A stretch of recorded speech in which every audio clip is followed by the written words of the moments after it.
Chers amis, bonjour. Nous sommes le lundi 15 août 2022. Il est 8 heures. Quelques news de l'Arménie, de l'Artsakh et de la diaspora arménienne.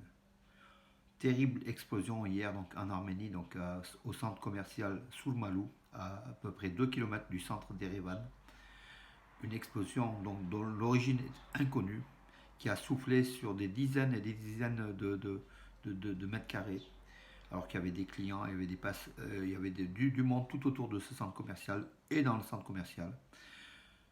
Terrible bilan ce matin, 6 morts et 16 disparus, toujours recherchés par les sauveteurs, qui ont travaillé toute la nuit. Plusieurs équipes de sauveteurs sont sur place. Le Premier ministre arménien Nikol Pachinian s'est rendu aussi ce matin sur place avec le maire d'Erevan, accompagné du maire d'Erevan. Voilà, le sort de ces 6 morts, oui, et 16 disparus, donc on ignore, sans doute sous les gravats, pour certains. Et puis peut-être d'autres, on aura peut-être de bonnes nouvelles, donc je ne sais pas. Donc voilà, c'est terrible. Hein. Alors ce matin, la question, quelle est l'origine de cette explosion? Est-ce un attentat? Est-ce une explosion de gaz ou de autre? On ne sait pas, mais toujours est-il que hier, toute la journée, il y a eu des fausses alertes à la bombe dans les stations de métro à Yerevan, dans des casernes, partout, y compris dans les églises, notamment l'église Subkrigol Savurich, la cathédrale du centre d'Erevan. Voilà où on en est ce matin, mes amis. Donc je lis les dernières infos. Bon, écoutez, on aura dans la journée d'autres précisions. Tandis que le ministre arménien de la Défense, donc c'est tout autre chose, hein, Soulen Papikan s'est rendu à Moscou hier, où il va donc rencontrer aussi son homologue de russe, Sergei Shoigu. Bien sûr, la coopération arméno-russe en matière de militaire, bien sûr, avec le traité le pacte, le pacte de sécurité entre l'Arménie et la Russie. Peut-être des fournitures d'armes aussi pour faire face aux menaces turco-azéries dans la région du Sud-Caucase. Voilà, cette actualité en Arménie est surtout marquée par ce fait divers tragique, voilà.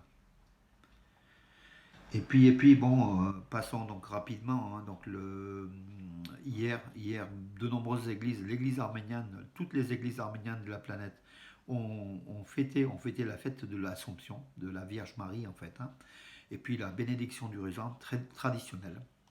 Bien sûr, dans toutes les villes, hein, vous avez dû, ceux qui fréquentent les églises arméniennes, donc vous êtes rendus prendre la grappe de raisin béni, parce que c'est au lieu du 15 août, c'était le premier dimanche le plus près du 15 août, donc c'était le 14 août, c'était hier, cette bénédiction du raisin par les églises arméniennes. Aussi les églises arméniennes catholiques, hein, dont notamment hier celle de Valence, où le père Klikol Mikhailian a béni, donc sur la soixantaine ou plus de 60 fidèles qui étaient venus à cette cérémonie qui était belle, hein, enfin, tout simplement, hein, et qui est dans la tradition de l'église arménienne. Voilà.